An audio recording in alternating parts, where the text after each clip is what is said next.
I assume most people have not heard of me. Most people. I am a lifetime research scientist. I worked for 32 years in the pharmaceutical industry and biotech. My most senior positions were at Pfizer. I was vice president and worldwide head of research in allergic and respiratory diseases. Since 2020, I have been speaking out against the fraudulent pandemic and the intentionally dangerous injections. And my experience has been to have been censored and smeared, largely. So if you've not heard of me before, that's the reason, that censorship and smearing is the experience of people who try and tell you true things that the authorities don't want you to hear.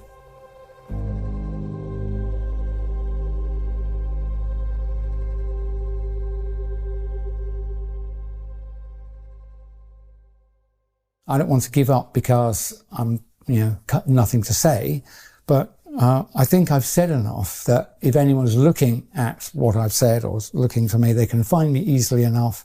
And if they're not, putting out another 10 videos or 100 videos is not going to reach them. So I think there'll be things for me to do. I think this could easily be a year of major change, but I can't see the point in doing that much more, frankly. I've done over 300 video and audio interviews, and I'm more concerned than I was in 2020, 21. I'm more certain, unfortunately, I wish I wasn't, I'm more certain of the tentative concerns I had then. I've got a much better understanding of the history behind what I call the nonsense, the 2020 lies of the not pandemic. And to inject people with the not vaccines. Yep. I got a much better understanding of all of the work that's preceded it.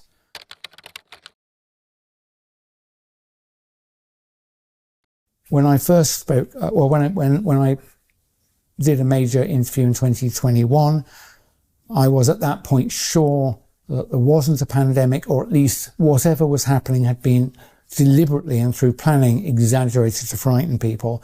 And I focused very much because of my history as a research executive in pharma for over 30 years. I was very concerned about the injections because I knew there wasn't a public health threat. So why would you want to be injected?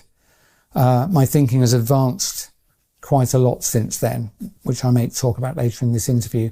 But it's not possible for the injections to be of help to anybody. It's literally not possible. Every medicine, every molecule and atom and constituent of every medicine is in there because somebody chose to put it in there. Hopefully for good reasons, but they put it in there for a purpose, to stabilize something or make it big enough to swallow in the form of a tablet. If you just have the active ingredients in some drugs, it's too small to see. So you need to formulate it with what are called excipients. But when I spoke before, I could see multiple features in the so-called vaccines that was not necessary, even if I believed the lies about what I was being told about these things. Even if you believed them, it would not be necessary to incorporate certain features about them. And so my bottom line is, I think, and I'm well qualified to make this claim, probably better qualified than any other single person speaking out. They have been designed intentionally to injure, kill, and reduce fertility. I've never claimed it would do it to a lot of people or that it would be quick. In fact, specifically, I remember saying at the time, I don't think they want to risk injuring and killing too many people early on because people will spot it. What I expected once I started looking around and noticing other things, like there was a talk of electronic money, getting rid of cash. And there was talk of digital ID. I remember Tony Blair trying to do that in the 90s. And frankly, I joined the dots and I could see a world in which you were required to have digital ID, that cash was removed, so you had to spend only using digital money. And I thought, you know what? If I was the evil person, I would say that your digital ID will not be valid unless you're up to date with your injections. And I came across a document from the EU. It's called EU VABECO, V-A-B-E-C-O. And it's a scheme that started in 2018. Bottom line is that the EU Commission anticipates a future in which every EU citizen has a digital ID whose validity is governed by whether or not they've been injected with the latest mRNA-based, quote, vaccine. So they anticipate regular injection for the rest of your life. That's, you know, if you, and the idea is it'll improve health and safety as you travel around, which is a lie. It's a lie. You being vaccinated doesn't protect anybody. In fact, I would recommend no one has any vaccines at all, from what I've discovered in the last year or so. But, you know, honestly, when have governments ever given a flying one about your health and safety? You must know that a claim that you must do something for your health and safety is what is called, it's an excuse, it's an ostensible reason. These people who are trying to take our lives away from us always use two things. It's always two things. They'll tell you about something using the excuse, the ostensible reason. So in this case, it'll be you have to be jabbed to protect you from marauding viruses. The real reason is I'm afraid they want to make you ill and kill you. That is the truth. It's absolutely clear. There's really only one senior institution. It's a group of people who you can see as supranational groups from the UN, WHO, the International Panel on Climate Change, the World Economic Forum, you know, Bilderbergs. You should see them as the same. They're different manifestations. Trilateral Commission. Keir Starmer's a member of the Trilateral Commission, the only elected British politician who's a member of this globalist group, at least that particular one. They're all founded by the same group of people. They've been running for, you know, decades to much longer than a century. And I believe, they believe their destiny is to control all us little people, all us. They see us as useless eaters. Useless eaters. Where have you heard that phrase before? What happens to useless eaters, do you think? I think they believe it's their destiny, maybe their obligation, to take control of everyone, everywhere, forever, using digital means. So digital ID, digital money, geolocation, and an obligation to be injected, something like that. You don't need much more than that. The control mechanism is so frighteningly simple. I warn people, and I'm not going to sign up for digital ID. I'm probably going to regret that statement, but you don't need a new global single format editable digital biometric ID. But that's what digital ID means. Single global editable biometric digital ID. I'm warning you. I'm trying to help. It's the last really important decision you will get to make. If you sign up for it, the people who are taking over do not require your consent, your collaboration, you to do anything after that. And this is why I'm going to tell you why. Even I, as someone who's not involved in finance, I'm clever enough to see that the debts of all major countries has been deliberately piled on and escalated to the point where it's obvious to all of us that the debts can never be repaid. We're struggling even to service the interest on the loans. So at some point, I predict with great confidence that an event like 2008, the global financial crisis, only 1,000 times worse, will occur. And that will mean every country is bankrupt at the same time. All businesses would be bankrupt at the same time. And to find out what will happen to you, if like me, you're sort of comfortable and middle class, early retired and got a bit of saving, you should be really frightened what I'm going to tell you. David Rogers Webb. David Rogers Webb. Here's my matching half in finance. He's a retired hedge fund manager who discovered that the laws pertaining to private property rights have been altered over the last 50 or 60 years surreptitiously in every country on the planet. So when you think you own something, I invite you to look in. If you've got an investment account, you will find now, you won't find any statements to do with ownership. You'll only find the phrase beneficial owner, beneficial ownership. It makes no difference most of the time. You can buy it and sell it. Let's say it's shares, stocks, bonds. You can receive dividends and so on. But the small print says, in the event of a large enough default, all the financial intermediaries who owe money to the people they borrowed it from, and then they owe money to the people they borrowed it from, in the event of a large enough default, the senior secured creditors, the people at the top, may seize the assets ever pledged as collateral by the layers below them. That includes your house, your pension, any stocks and shares you have in an account with an intermediary like Hargre Landown, AJ Bell and the like, JP Morgan. Basically, legal theft of all of your assets will occur, I think, within hours of a large enough financial crisis that I've just discussed. So even if you didn't think anyone was plotting against you, I think you would agree with me that, in fact, I factored in it when I was doing retirement planning. I assumed there would be at least one other 2008 during my life, and I set out my affairs so that I would probably be able to survive that. But we can't survive this. So yes, I think there will come a time between now and 2030 where legally all your assets will be stolen. I remember there's a lady called Catherine Austin Fitz, who's a finance lady.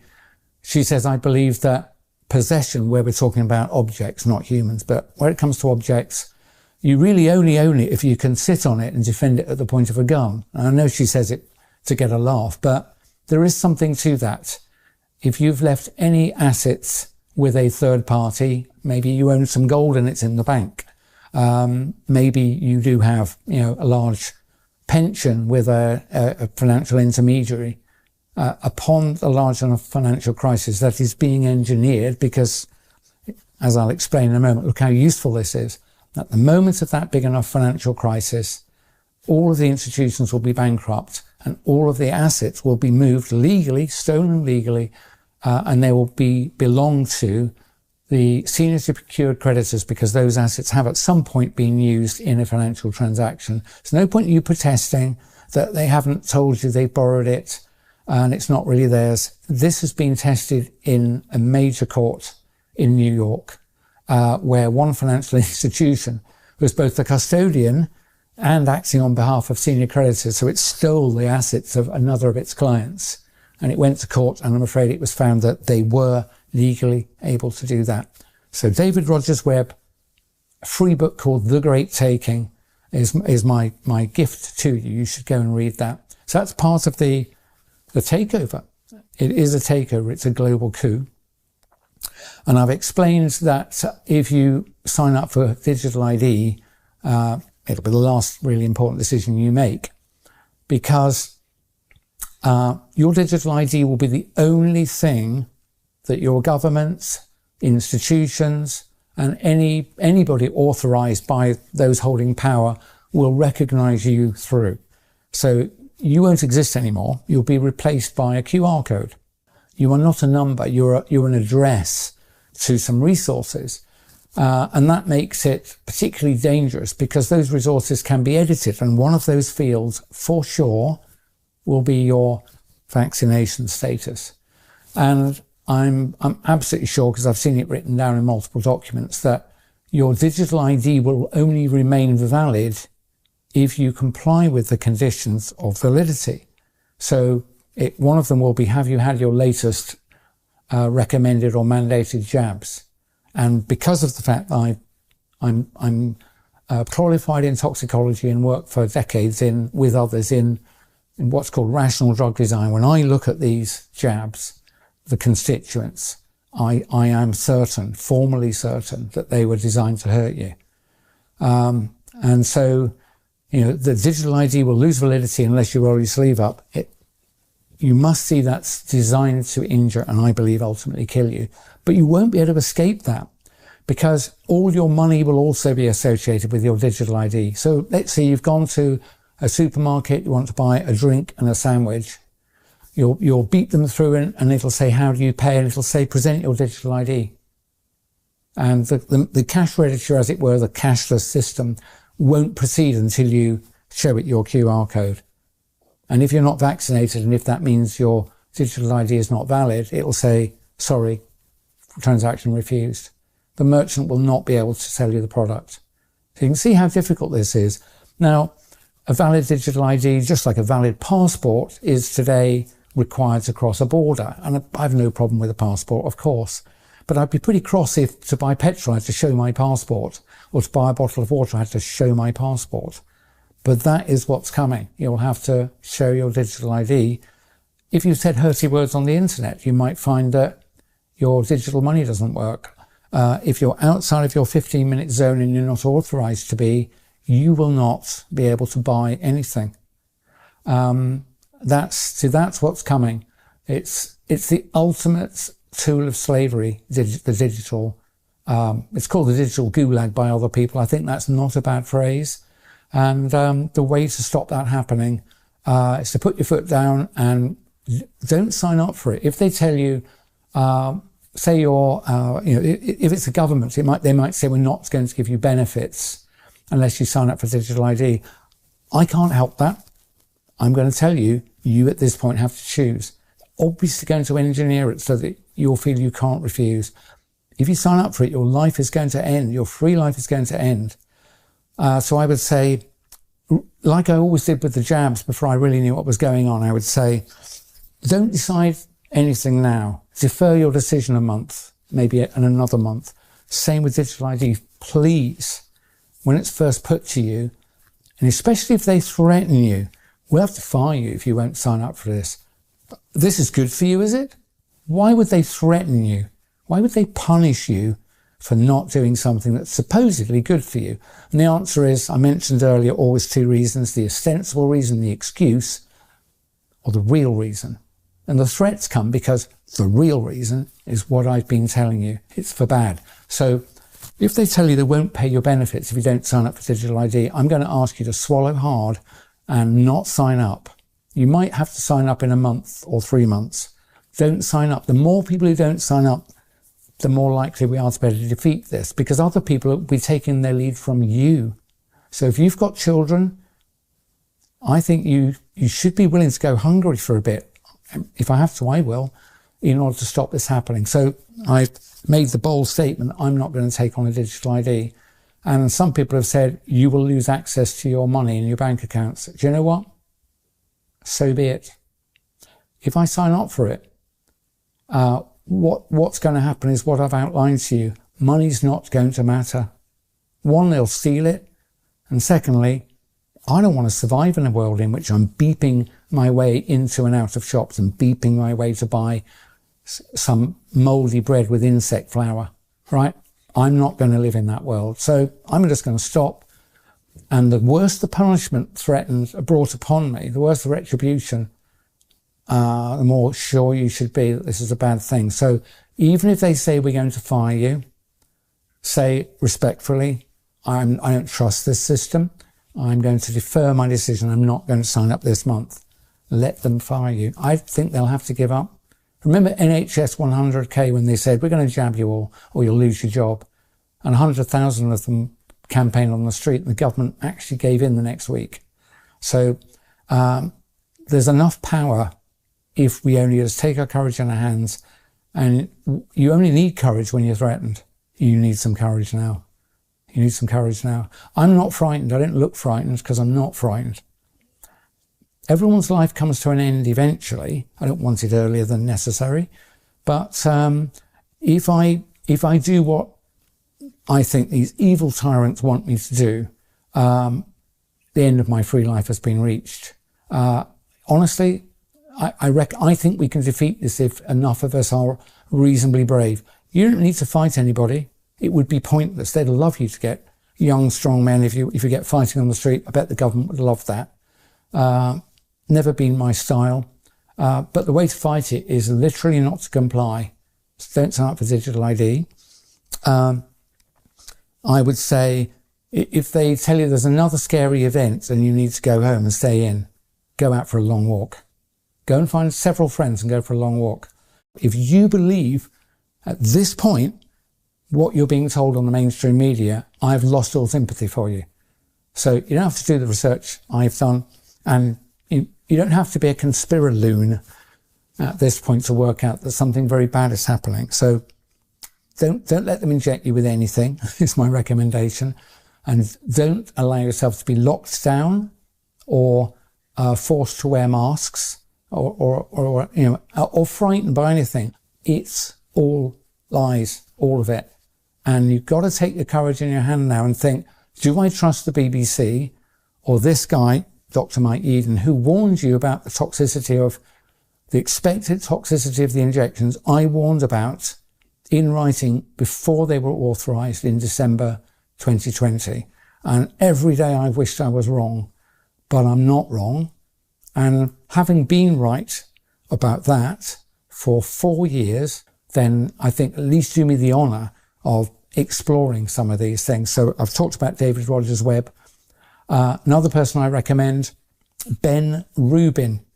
Again, I recognise a brother. He was in corporate consulting in one of these, I think KPMG or PricewaterhouseCoopers.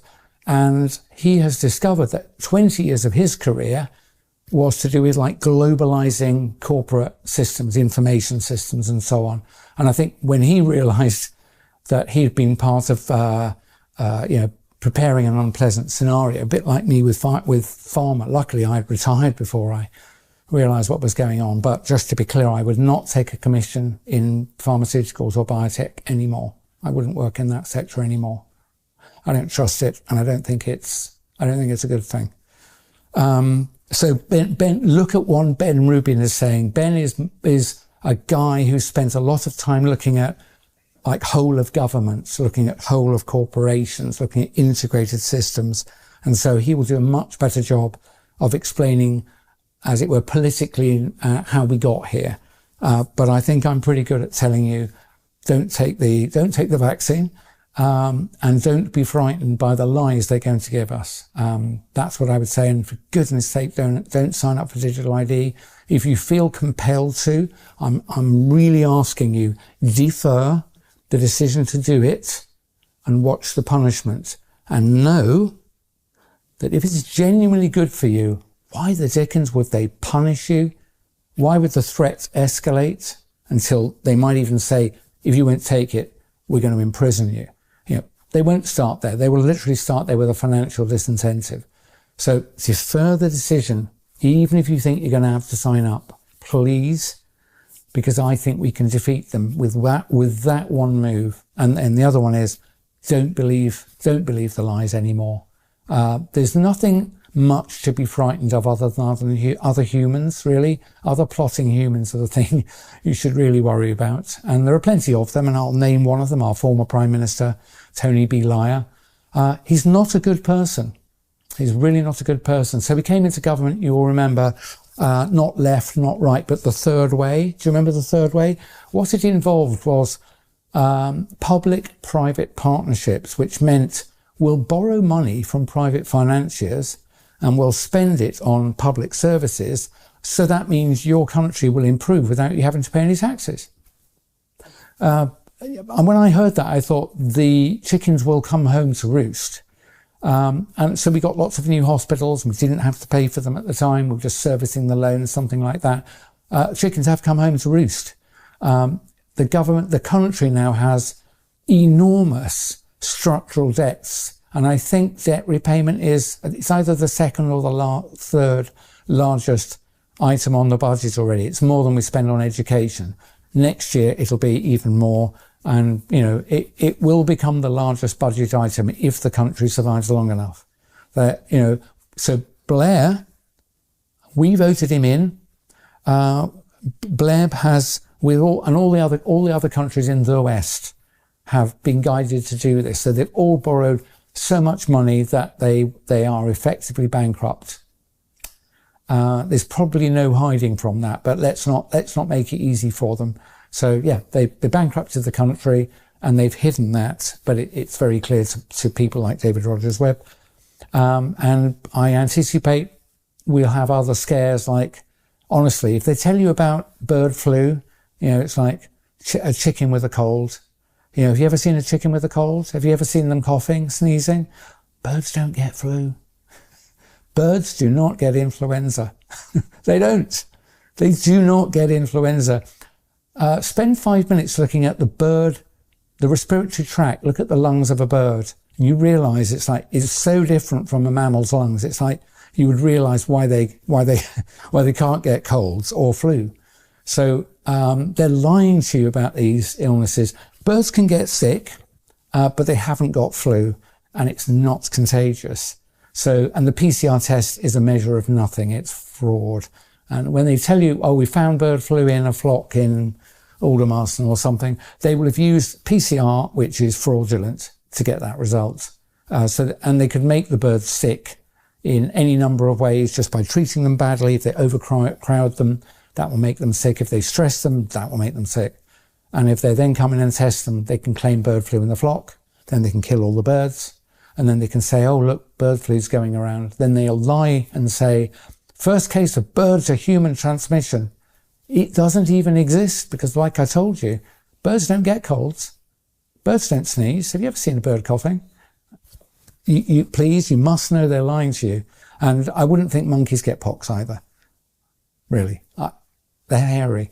Anyway, I haven't looked at that one in any great detail. But what I have looked at since I last gave a substantial interview, this one's often very difficult. When I was younger and I was taught biology and so on, so I didn't work in virology. So I remember being taught things and then I remembered them. And I'll come back to what knowledge is in a minute. So I was taught that colds and flu are caused by submicroscopic infective particles called viruses. That's what I was told. They float around, you inhale one, if you're susceptible, you get a cough or you get a cold, whatever it is. And that model seemed okay. I didn't work in the field, so I never examined it again. And this is an example. I'm asking you to ask yourself what you know, what you really know. I've had to do that I thought I knew quite a lot, and I've realised over the last 5 years I don't really know anything. So knowledge. I think there may be multiple kinds. I'm not a philosopher, but there's at least two different kinds. One is things you know because you yourself have done the work. Maybe if you grew some crops or had cared for an animal or another person. Things you know from things you've done personally. You've verified them. Then there's the other knowledge, which is most of what we call knowledge, which is, I would characterize it as someone told you and you chose to believe them. If you ask yourself honestly about what you know, how much of what you know belongs to the second group? Someone told you and you chose to believe them. I think it's most. So I had to be humble, not the big man, big clever scientist. I realized most of what I've been taught is a lie. Wasn't an easy thing to come to grips with. Partly why I wouldn't work again in the sector. I couldn't even do an honest job because I don't trust the literature.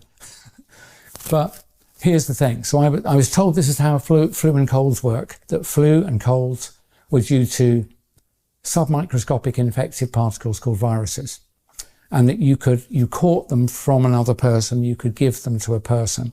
That's what I was told. That's the model. That's the scary thing they tell you. That has been tested in formal settings. A clinical trial in a case like this would involve volunteers who have got colds or flu spending a few hours in a room with a healthy person.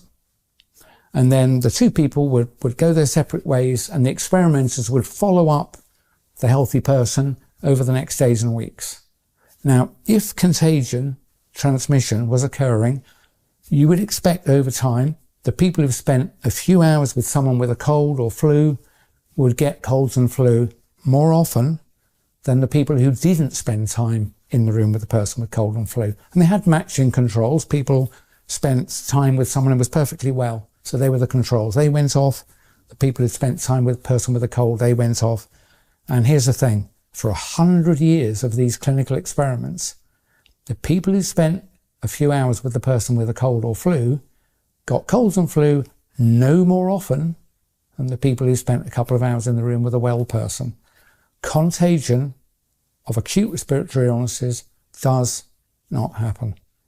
Now, many of you will protest and think, I'm certain I got it from my brother-in-law, or I gave it to my workmates. I will say those observations are consistent with contagion. They're not proof of it. There is another explanation, and I don't have the whole answer, but I believe I've got a good alternative. If you, a person who gets headaches, especially a migraine, when you've got a migraine, how often do you ask yourself, I wonder who gave me that migraine? Who did I catch that headache from?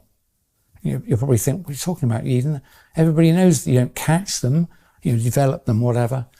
How about this one then? If you're unfortunate enough to have angina, maybe occasional chest pain, maybe from stress, maybe from you're not very fit. The next time you get pain in your chest, do you think, I wonder who infected me with that angina? It's like, no, the headache and the chest pain result from things going awry inside you. Equilibrium's being lost inside you. I believe, as a respiratory expert, that colds and flu are the result of a loss of normal equilibrium inside you. And so they occur from time to time. If you go from cold to warm environments, dry to wet environments, and vice versa. If you're stressed, if you haven't slept, if you've slept with your mouth open, your nose is a fantastic filter. And I think those are the things that trigger colds. We get colds quite often. I probably get a couple of minor colds a year. Flu I've only ever had twice. So colds happen so frequently. This is how it works psychologically. The next time you get a cold, because you've been told you catch them, you'll think, who did I see that had a cold? It's like, I wonder if that guy in the checkout who was coughing. Or no, it's Dave at work, or my sister-in-law had it. And you will attribute your symptoms to those encounters. Because that's what we do. Humans are great at forming patterns. And I'm telling you, it looks like that, but that actually isn't how it works.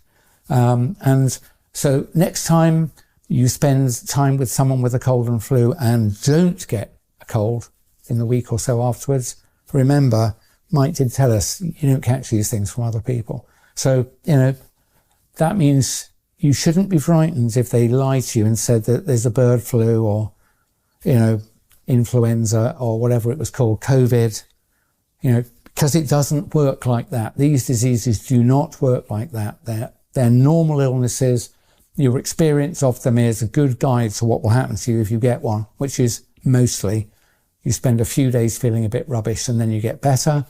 If it's flu and you're not old and ill, you might have several days where you're really unwell and in bed, but then you get better. So honestly, there's nothing to be frightened of but your other human beings. If any former colleagues, please, want to talk to me about that, if they think I'm wrong, I'm not wrong. I can show you chapter and verse, all the literature references going back to acute anaphylaxis. I've used these models in vitro in industry. It's like, and how do we achieve them? You administer foreign proteins twice, about 14 days apart. It's like amazing how I didn't spot it. People don't spot things. I didn't spot things. Even in what the Americans call your own wheelhouse, because you're not suspecting people are out to harm you. You literally don't interpret this action, which is bad, because you're not looking for bad motives. So now I can see so many things. I understand some people don't want to even tackle this topic. And I've been warned by people that if I say acute respiratory illnesses, colds and flu are not caused by, infectious particles, they're not contagious. If I say that people will not believe me. Well, I'm not going to lie. There's no point in me sitting here and telling you anything if I don't tell you the truth. I'm sure it's true. Some people will reject everything I've said because of what I've just said. But I can't help that. But I am qualified to have done the work. And you may note, I restrict my remarks to acute respiratory illnesses, because that's where I've done all of the work. I've read all the papers. I can show any other scientist, I can send them a list of the papers if they want. So if someone thinks, no, he's wrong, if you're a qualified scientist and you think I'm wrong, contact me and we'll have a phone call and I will send you the papers. And I think you will have to conclude, as I do, that contagion isn't a thing. Obviously, those illnesses are real. I've had 2 bouts of flu, and dozens of colds. But basically, all I'm telling you is that the attribution, the mechanism of them happening is not what we were told. It's something else. I've spent a lot of time working with others in designing therapeutic aerosols, things that you can inhale and will land in the airway. So I know a little bit about the internal architecture of the lungs. You may have heard statistics like the inside surface of your lungs, if spread out flat, is about the size of a tennis court. I mean, whether that's exactly right, I don't know, but it's big. It's a big surface area. And every part of that internal surface is covered with a thin layer of liquid, which has got little mucus in it. Imagine your body all day and all night for a whole life has to regulate the thickness, the depth of that little layer of water. If it's too thick, or if it's too thin, or if it dries out, your lungs won't work properly. But I think occasionally they do veer off course. Patches of your lung lose control of what's called airway surface liquid, the wetness on the lining of bits of your lung. I think that's what a cold is. You know, seriously. I'll also offer one last piece of evidence, just to show I've done the work in my own area. You may know some people with cystic fibrosis, CF. It's a very unpleasant disease. It varies, though, in severity from, oh, I didn't know you had CF, to poor babies that don't make a year old. What's the key problem in CF? It's to do with regulation of the state of hydration of your lungs and also your gut to some extent. People who made adulthood with cystic fibrosis, not the most severe cases. What's the most common thing that happens to them? They get colds very often. They can't regulate the airway surface liquid layer very well because the cystic fibrosis problem they've got, that's part of the machinery for regulating it, is broken.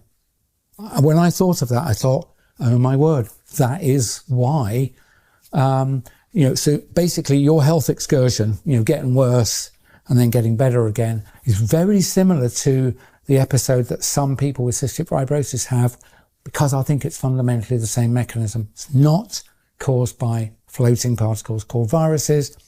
It's caused when it's not a conscious thing, but when you lose control of the balance. It's called homeostasis. When you lose control of the balance inside health of your lung, you might just get a scratchy throat, a bit of a cough, and you bounce back. Oh, I thought I was getting a cold there.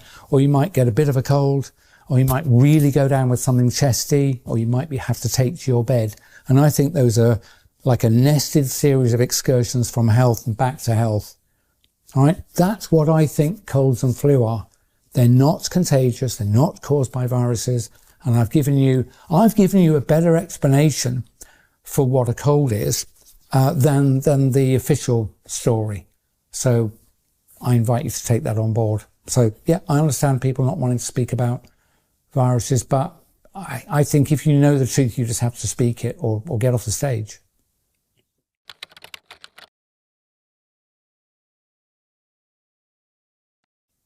In many interviews, I've been keen to tell people that there wasn't a pandemic, there wasn't a public health emergency, there was nothing unusual happening. Sometimes I'll refer to the numbers of people, going into hospital or dying of things. But I've got something that I think is more useful.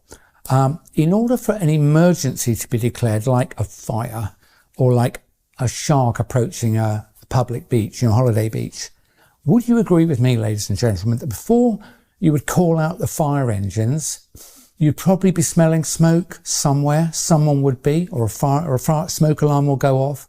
Before you would call shark alerts and get everybody off the beach, you would think someone would have seen a fin, yeah? Or someone in a helicopter said, oh, hey, I can see some sharks approaching the beach. What I'm telling you is before an emergency is called, there is already an event at some level that someone is able to see, to detect and warn you about, and you think, oh, that was really good that they warned us. In the case of the pandemic, that nice man at the WHO, Tedros, clever he may be, but he's not a fortune teller. He doesn't have foresight. He hasn't got long-range binoculars. He's not got a time machine. In order to declare a pandemic, which I think he did in 2020, March, whatever it was, he has to have some evidence of that. There's a little problemette, ladies and gentlemen. Not just me, but Dennis Rancourt in Canada and many other researchers have looked for signs of illness, respiratory illness, which surely would be growing somewhere in a small way, in order that the WHO, from their Siemens exalted position, could aggregate all that data and go, oh my word, it looks like there's something like a pandemic beginning. There is nowhere in the world that you can find increased frequency of respiratory illness and respiratory deaths anywhere until after the WHO called a pandemic. Ladies and gentlemen, they called a pandemic with no evidence of a pandemic because they were lying to you. They were lying to you. Then they created all our governments created the impression of a pandemic by misusing a test that doesn't measure what it says, PCR. There's literally, what we had is a pandemic, a rollout of the test. It's as simple as that. Increased number of cases everywhere was a pandemic of a rollout of a rubbish test. It's not a mistake. They knew it was rubbish. They designed it to be rubbish. They designed it to produce positives where there was no illness. And then when people died, they said, oh, they had COVID. They literally did that. And then, I'm afraid, medical procedures in care homes and hospitals led to people being killed. Is this the world you want? It's not the world I want. Honestly, I would detach the internet, turn it off, and jump up and down on all the digital devices if I could. Yeah, lots of things would become inconvenient, but it's a much better world. And what's crucial about that world is it cannot be taken over by a small number of people. These digital devices are essential for the global coup d'etat, which started in 2020. Without that digital technology and the ability to communicate with you, to alter what your mind is thinking about, what you pay attention to propagandize you, and ultimately to regulate you through digital ID. Without that, they couldn't do this, all of this control. People say, oh, why do they want to do it? It's like, I don't know exactly. I used the example in several previous interviews that if you witnessed an assault of several people were attacking someone on the pavement, and you phoned the police and said, there's an ongoing attack and I'm worried a guy's going to be killed. I've seen a flash, which I think is a knife. Will you get someone here straight away? The police go, wait. And before we come out, we need to know what the motive is for the attack. It's like, see, asking why they're doing it is an understandable question, but it's not material to whether it's actually occurring. It is occurring. I don't know exactly why they're doing it. I don't know. I think they're deeply evil people who feel entitled to control the life of people like you and me, who they regard as profane, useless eaters. That was a phrase used by Mao, by the way, before he took steps, which led to the deaths by starvation of hundreds of millions of people. I think these people have absolutely no difficulty in taking steps that will lead to the deaths of hundreds of millions of people. It's been done repeatedly. And these people are entirely comfortable in doing it. And they are doing it. So I've said to people, you didn't know that the injections were dangerous initially. You do now. Anybody who rolls up their sleeve now and has an injection, I have no sympathy for you whatsoever. I know that's an unpleasant thing to say, but I'm not trying to be a diplomat here. If you are so stupid and uninformed that you will allow yourself to be injected again, I have no sympathy for you.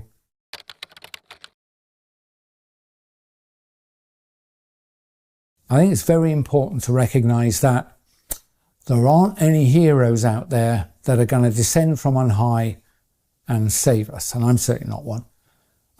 But there are very large numbers of us, and the people who are trying to take our freedoms away need us to comply with things in order to control us. And I'm saying to you, we will win if enough of us bottom up simply refuse to go along with their harebrained plans. So if they want to frighten you with some mad pandemic that doesn't happen, don't be afraid. If they want to tell you to stay at home when it doesn't suit you, go outside. If they insist you wear masks, don't wear masks. There's no possible benefit for you wearing masks. Certainly, if they want you to roll up your sleeves, do not accept any injection, certainly not of these mRNA technologies. They certainly like their digital control technologies, so do not sign up for digital ID and many other things really, but try and stay healthy, go and talk to real people, give them a hug, and eat good food, exercise, be out in the daylight, and we'll be all right as long as enough of us do not comply.